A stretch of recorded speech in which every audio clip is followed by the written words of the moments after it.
remember that worse than being not perfect is it not being at all. It's frustrating. Anyway, this is from a writing project I did for 10 years, online writing project, which predated the word blog, for what it's worth. I always say it's helpful if you're going to start a newspaper that you write a lot, all the time, for a long time. Unless you want to do a newspaper totally not like mine, which is probably for the best. You should do whatever you want. Far be it from me to block the invention of next year's penicillin or whatever. Anyway, here's a blast from the past about dealing with when you're saying muscles are pieced, or about how it's no good for anyone to be a farmer and live with a plow. Sometimes you write a bunch of shit, but it's wrong, and you have to ankle it. There's also the difference between talking about the thing and being the thing. People say, oh, the paper is so weird, I love it. Everything's weird. Paper's just more trash in the wind, eh? My mom says that when something good happens, she says, oh, God is good. I'm like, Mom, everything's good. Grilled cheese is good. You want to be a god looking down at a grilled cheese? It's like, oh, I did that. Or you want to make and eat a grilled cheese? Or do you want to do both? It happened 2,000 years ago, and it didn't end well. Anyway, so this is about Archie comics. It's about being about Archie comics. I honestly spent all night almost writing up a huge thing on the old Little Archie comics, about how the art is totally different, it's darker and more detailed, about how the plots are harsher with weird adventure, and the romantic angles are even more openly fucked, about how Little Archie comics use adventure stories to remind you that being a kid is constantly at the excitement level of foiling a smuggler and subduing an escaped gorilla. Basically, it was a big up for Little Archie.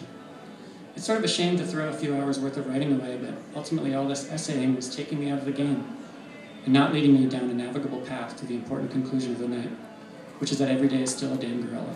Every day is hiding in an oil drum from a mercenary. And the difference between us and most people is that most people are, or pretend to be, Archie, and we are Little Archie.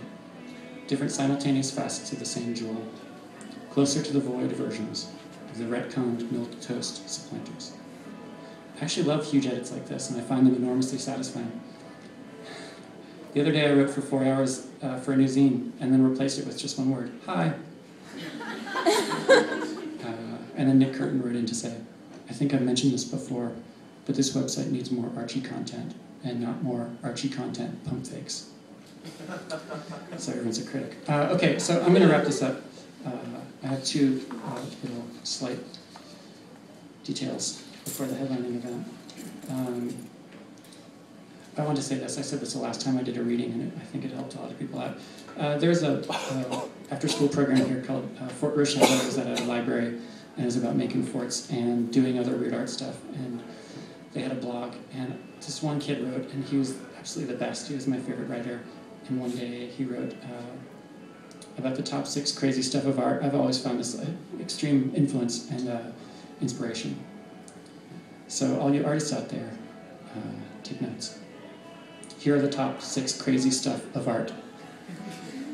1, make a portrait of a piece of paper. 2, make art of nothing at all.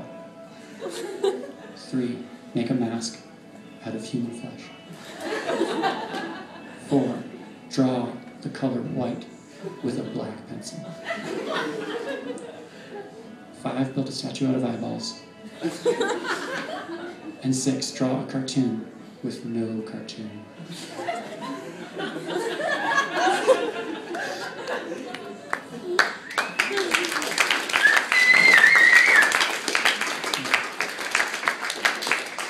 Okay, and this is the last thing. This is my horoscope. I've always loved newspapers, and I've always loved the magic of the street that can blow a major piece of trash at you and really change your life. It's more magic than a church, which is holy, but a street is magic and engaging.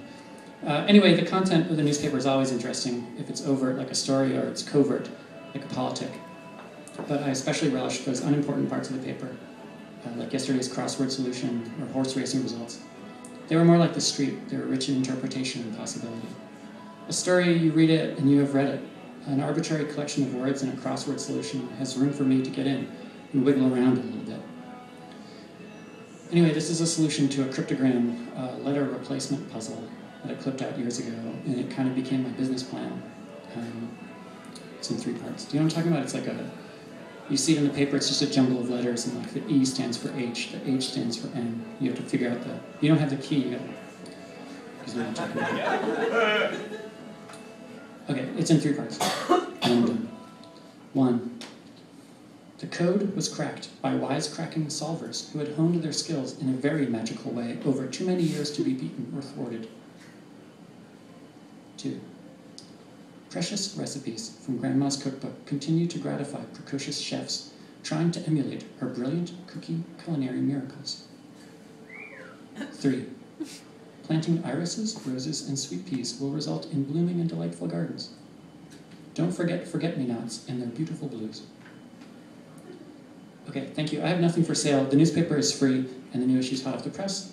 If you have any questions or if you like the paper and we don't know each other, please come talk to me. Sam McFeeters is next.